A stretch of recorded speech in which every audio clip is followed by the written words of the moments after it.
ಹುಬ್ಬಳ್ಳಿಯಲ್ಲಿ ಆಹಾರ ಸುರಕ್ಷತಾ ನಿಯಮಗಳು ಪಾಲನೆಯಾಗುತ್ತಿವೆಯೇ? ಸಿಹಿ ತಿಂಡಿ ತಯಾರಿಕಾ ಘಟಕಗಳ ವಾಸ್ತವ ಸ್ಥಿತಿ. ನಾವು ಪ್ರತಿದಿನ ಸೇವಿಸುವ ಸಿಹಿ ತಿಂಡಿಗಳು ಯಾವ ಪರಿಸರದಲ್ಲಿ ತಯಾರಾಗ್ತವೆ? ಆಹಾರ ಸುರಕ್ಷತೆ ಮತ್ತು ಗುಣಮಟ್ಟವನ್ನು ಕಾಪಾಡಲು ಆಹಾರ ತಯಾರಿಕಾ ಘಟಕಗಳಿಗೆ ಹಲವು ಕಡ್ಡಾಯ ನಿಯಮಗಳಿವೆ.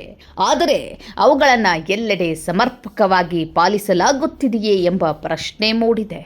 ಈ ಕುರಿತು ನಮ್ಮ ನ್ಯೂಸ್ 88 ಕರ್ನಾಟಕ ವಾಹಿನಿ ರಿಯಾಲಿಟಿ ಚೆಕ್ ವಿಶೇಷ ವರದಿ ಇಲ್ಲಿದೆ ನೋಡಿ.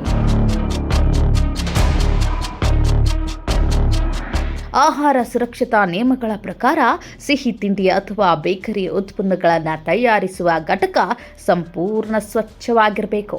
ನೆಲ, ಗೋಡೆ ಮತ್ತು ಮೇಲ್ಛಾವಣಿಯನ್ನು ನಿಯಮಿತವಾಗಿ ಸ್ವಚ್ಛಗೊಳಿಸಬೇಕು. ಕಸ ಮತ್ತು ತ್ಯಾಜ್ಯವನ್ನು ಆಹಾರ ತಯಾರಿಸುವ ಸ್ಥಳದಿಂದ ಪ್ರತ್ಯೇಕವಾಗಿ ವಿಲೇವಾರಿ ಮಾಡಬೇಕು. ಆದರೆ ಹುಬ್ಬಳ್ಳಿಯ ಇಸ್ಲಾಂಪುರದಲ್ಲಿರುವ ಬನಾರಸ್ ಬೇಕರಿಯ ಸ್ಥಿತಿ ನೋಡಿದರೆ ಅಯ್ಯೋ, ಕ್ಯಾನ್ಸರ್ ಬರೋದು ಮಾತ್ರ ಗ್ಯಾರಂಟಿ.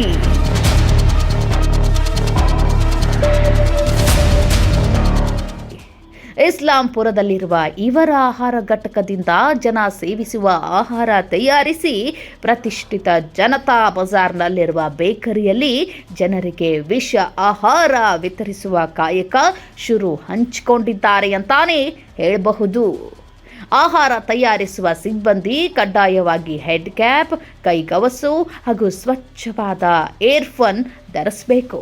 ಆಹಾರವನ್ನು ನೇರವಾಗಿ ಕೈಯಿಂದ ಮುಟ್ಟುವುದನ್ನು ಸಾಧ್ಯವಾದಷ್ಟು ತಪ್ಪಿಸಬೇಕು.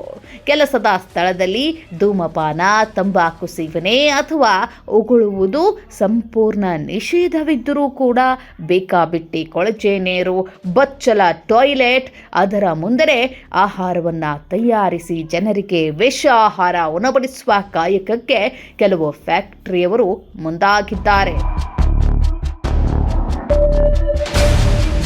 ಆಹಾರ ತಯಾರಿಕೆಗೆ ಬಳಸುವ ನೀರು ಕುಡಿಯಲು ಯೋಗ್ಯ ಗುಣಮಟ್ಟದ್ದಾಗಿರಬೇಕು. ಕಚ್ಚಾ ವಸ್ತುಗಳು ಮತ್ತು ಸಿದ್ಧಪಡಿಸಿದ ಆಹಾರವನ್ನು ಪ್ರತ್ಯೇಕವಾಗಿ ಸಂಗ್ರಹಿಸಬೇಕು. ತಯಾರಿಕೆಗೆ ಬಳಸುವ ಪಾತ್ರೆಗಳು, ಯಂತ್ರೋಪಕರಣಗಳು ಮತ್ತು ಕೆಲಸದ ಮೇಜುಗಳನ್ನು ನಿಯಮಿತವಾಗಿ ಸ್ವಚ್ಛಗೊಳಿಸಿ ಸೋಂಕು ನಿವಾರಣೆ ಮಾಡಬೇಕು. ಆದರೆ ಆಹಾರ ತಯಾರಿಕೆಗೆ ಬಳಸುವ ಎಣ್ಣೆಯ ಸ್ಥಿತಿ ಸುಟ್ಟ ಆಯಿಲ್ಗಿಂತ ಕಡೆಯಾಗಿದೆ. ಬಳಸುವ ಪಾತ್ರೆಗಳನ್ನು ನೋಡಿದ್ರಂತೂ ಮುಗಿದೇ ಹೋಯ್ತು, ಎಷ್ಟೋ ವರ್ಷಗಳಾಗಿರಬೇಕೋ ತೊಳೆದು ಅಂತಹ ಸ್ಥಿತಿಯಲ್ಲಿದೆ. ಆಹಾರ ಸುರಕ್ಷತಾ ನಿಯಮಗಳ ಪ್ರಕಾರ ಘಟಕದಲ್ಲಿ ಕೀಟ ನಿಯಂತ್ರಣ ವ್ಯವಸ್ಥೆ, ಸಮರ್ಪಕ ಗಾಳಿ ಮತ್ತು ಬೆಳಕಿನ ವ್ಯವಸ್ಥೆ ಇರಬೇಕು. ಉತ್ಪನ್ನಗಳ ಮೇಲೆ ತಯಾರಿಸಿದ ದಿನಾಂಕ, ಅವಧಿ, ಮುಕ್ತಾಯದ ದಿನಾಂಕ, ಬ್ಯಾಚ್ ಸಂಖ್ಯೆ ಹಾಗೂ ಅಗತ್ಯ ಲೇಬಲ್ ಮಾಹಿತಿಯನ್ನು ಸ್ಪಷ್ಟವಾಗಿ ನಮೂದಿಸಬೇಕು. ಘಟಕವು ಮಾನ್ಯ ಆಹಾರ ಸುರಕ್ಷತಾ ಪರವಾನಗಿ ಹೊಂದಿರಬೇಕು. ಆದರೆ ಸರ್ಕಾರದ ಎಲ್ಲ ನಿಯಮಗಳನ್ನು ಗಾಳಿಗೆ ತೂರಿ ನಮಗೆ ಯಾರು ಏನೂ ಮಾಡಿಕೊಳ್ಳಲು ಸಾಧ್ಯವಿಲ್ಲ ಅಂತ ಹೇಳಿ ಜನರಿಗೆ ವಿಷ ಆಹಾರ ತಯಾರಿಸಿ ಮಾರಾಟ ಮಾಡ್ತಿದ್ದಾರೆ. ಒಟ್ಟಿನಲ್ಲಿ ಆಹಾರ ಸುರಕ್ಷತಾ ಮಾನದಂಡಗಳನ್ನು ಕಟ್ಟುನಿಟ್ಟಾಗಿ ಪಾಲಿಸಿದಾಗ ಮಾತ್ರ ಗ್ರಾಹಕರಿಗೆ ಸುರಕ್ಷಿತ ಮತ್ತು ಗುಣಮಟ್ಟದ ಆಹಾರ ದೊರೆಯಲಿದೆ.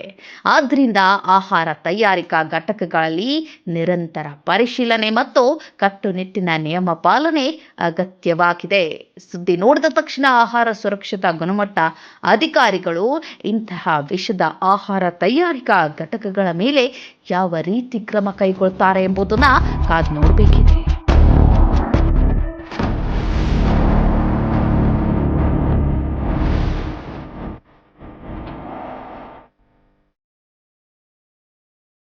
Special news bureau, news 88 Karnataka, Hubballi.